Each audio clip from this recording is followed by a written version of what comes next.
कन्यापूजन कोणत्या दिवशी करायचं आहे? 1 तारखेला नवमीच्या दिवशी कन्यापूजन करायचंय.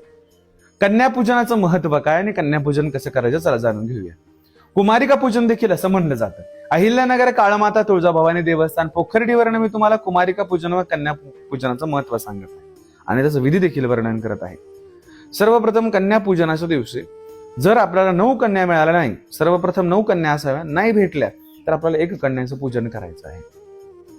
कन्येचं पूजन करत असताना पायाला महावर लावायचंय, त्या कन्याला चौरंगावर बसवायचंय, लाल वस्त्र भेट द्यायचंय, आवडतं फळ तिचं भेट द्यायचंय, शृंगाराचं साहित्य भेट द्यायचंय, जमलं तर वस्त्र अवश्य भेट द्यावा.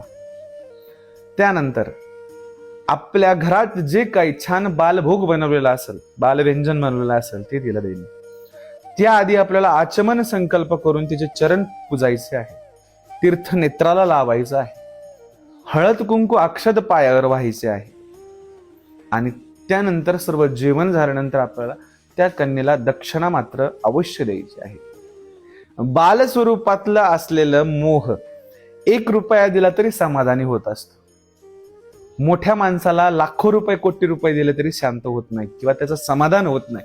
मित्रांनो, कन्यापूजनाचं महत्वच यासाठी आहे की जगदंबा तू बाल स्वरूपासारखं आमच्यावरती कृपा कर आणि एखाद्या बालकासारखी आमच्यावरती तू प्रसन्न हो. एखाद्या बाळाला दिवशी वाटलं ना काही तर तो सगळं काही देतो आणि छोटीशी वस्तू, एखाद्या खेळणं वस्तू, फळ किंवा पैसे दक्षिणा दिली तरी ते प्रसन्न होतं.